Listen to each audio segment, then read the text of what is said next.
O Conversas com Binder é um podcast de entrevistas, bate-papo e informação.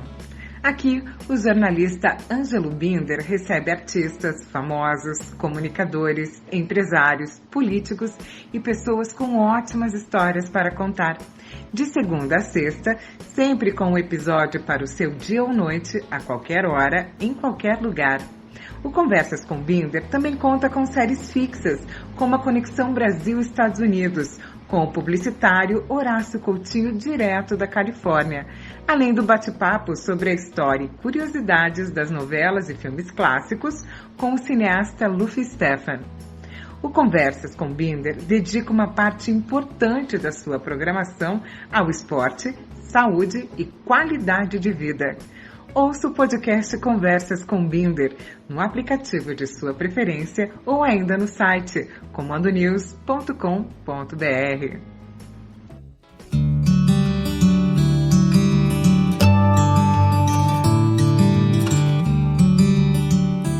Olá, tudo bem? Mais uma edição de Conversas com Binder e hoje a entrevista, o papo será muito legal, é com a Milena Campos.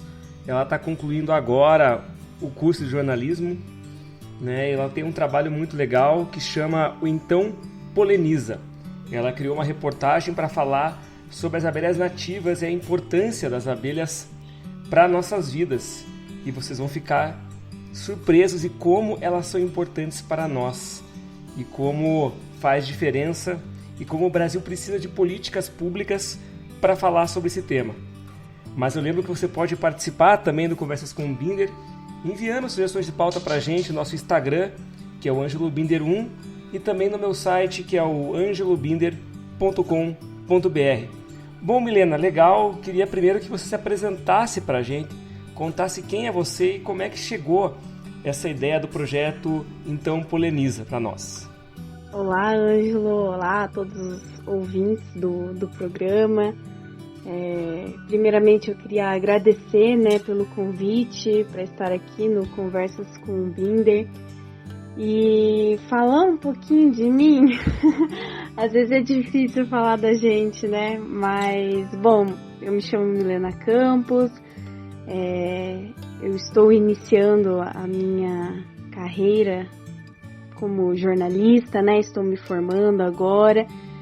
E o meu projeto de TCC foi em relação à importância das abelhas nativas, ou seja, as abelhas sem ferrão para o ecossistema brasileiro.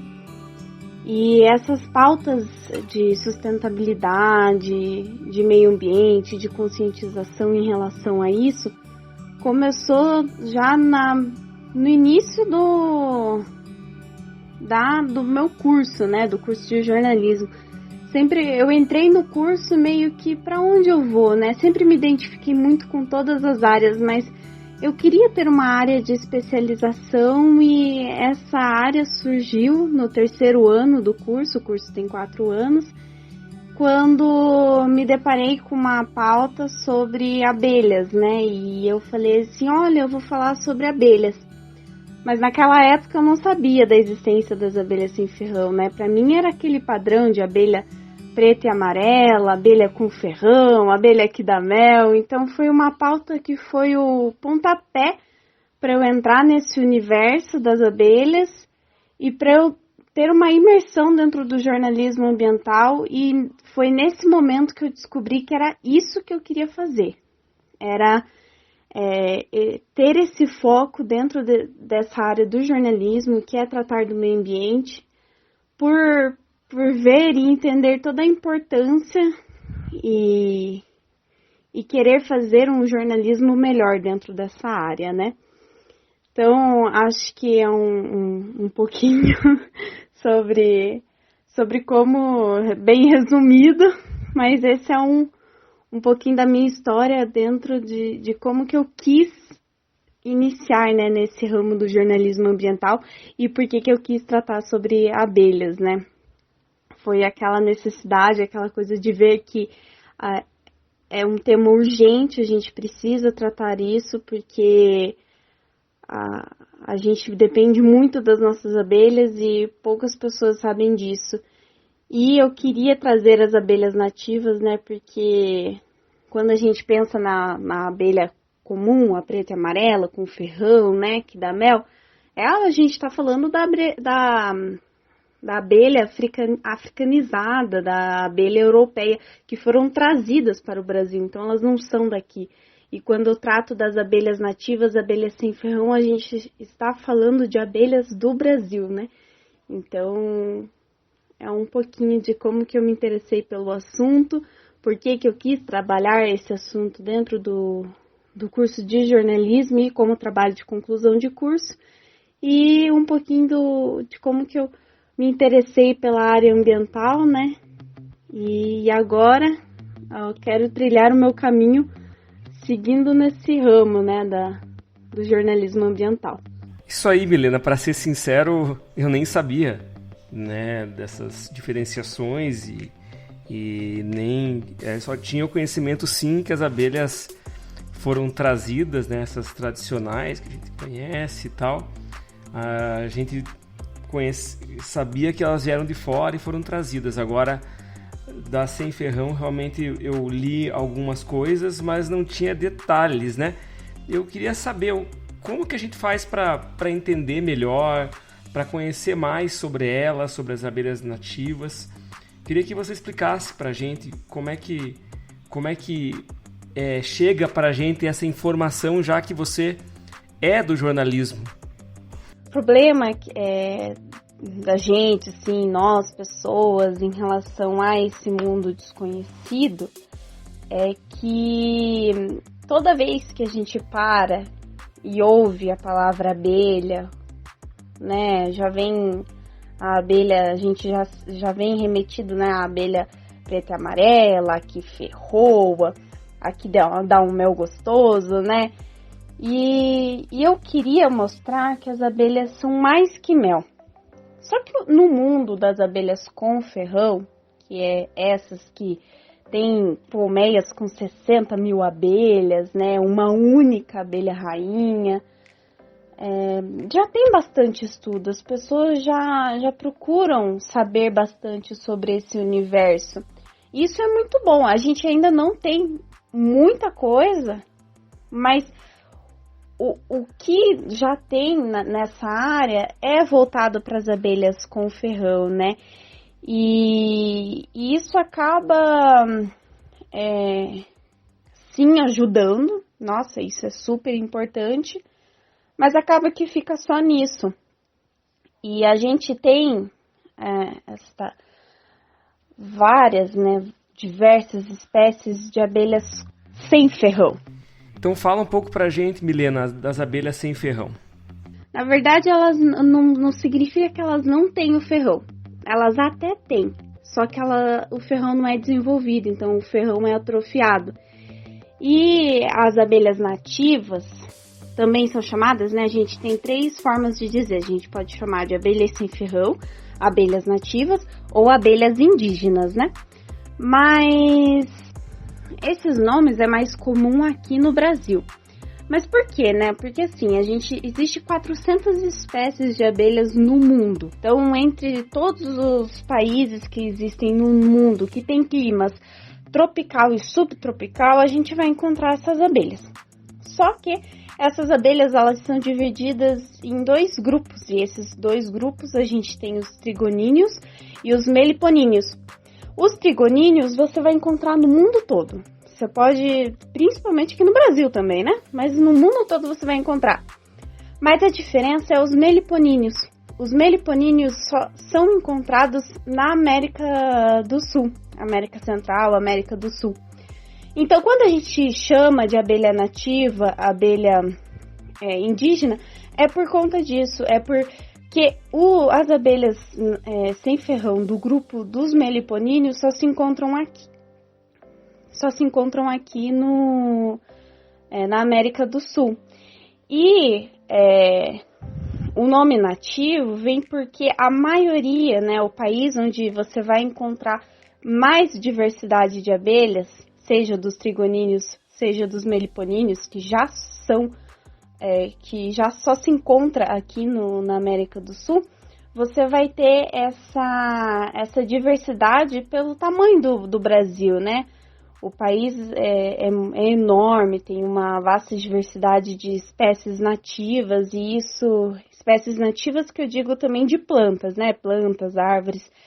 E as abelhas nativas acaba se encontrando bastante. Então, o Brasil é um dos países onde você vai encontrar a maior concentração dessas abelhas sem ferrão, né? E isso também se dá pelo clima, né? Porque o Brasil é um país bem quente, então essa diversidade e o tamanho e o clima contribuem bastante para a gente encontrar, né, bastante abelhas nativas. E essas abelhas nativas, né, existem 400 espécies no mundo e 300 espécies no Brasil. Então é muita espécie, mas isso são espécies catalogadas. O que são espécies catalogadas, né? São espécies que foram encontradas, foram pesquisadas, estudadas, entraram com nome científico, tudo mais, né? É onde existe conhecimento sobre essa abelha. Então, são 300 espécies catalogadas porque são espécies conhecidas e que já tem um estudo sobre elas. Mas tem muito mais espécies espalhadas, né, pelo país que ainda não foram descobertas.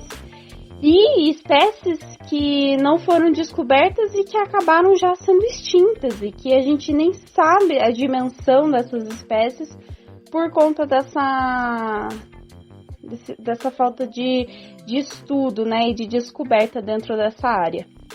Milena, e outra situação delicada no caso é que não tem um instrumento, né, governamental de controle que organize esses dados, que conheça melhor. A gente não tem praticamente nada aqui no Brasil. Eu queria que você falasse sobre isso, se eu estou falando uma coisa que é, né, besteira ou se realmente não existe. E o que pode ser feito para que isso aconteça?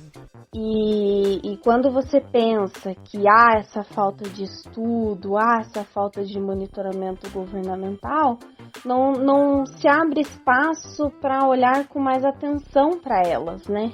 Você sabe da importância delas, mas ninguém para prestar atenção. Então, quando eu digo que existe estudos, é porque existe estudos muito focados na abelha com ferrão, que foram abelhas trazidas para cá.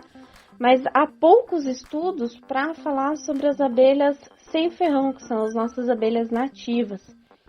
E isso, querendo ou não, essa falta de estudo, essa falta de dado, acaba que o governo acaba não vendo essa necessidade de há um monitoramento sobre elas, né? Tanto que para esse trabalho, eu entrei em contato com o Ministério da Agricultura, né? Entrei em contato com o Ministério do Meio Ambiente. Não tive um retorno do Ministério do Meio Ambiente. Expliquei toda a importância, né? Expliquei como era relevante o posicionamento deles para essa reportagem. Infelizmente, eu não tive um retorno, desculpa, né? Mas consegui o retorno do Ministério da Agricultura, Pecuária e Abastecimento, né, o MAPA, que afirmou não ter nenhum tipo de ação governamental, e isso é super problemático para esse universo, porque a gente precisa de um olhar para essas abelhas, a gente precisa de um cuidado com elas, a gente precisa perceber, saber e entender a importância dela e a existência dela para nós mesmos, né? Então, o que eu tive de retorno do MAPA foi porque eu entrei em contato para saber diretamente, né? Porque, com essa questão dos agrotóxicos, né? Como é que fica essa liberação, né?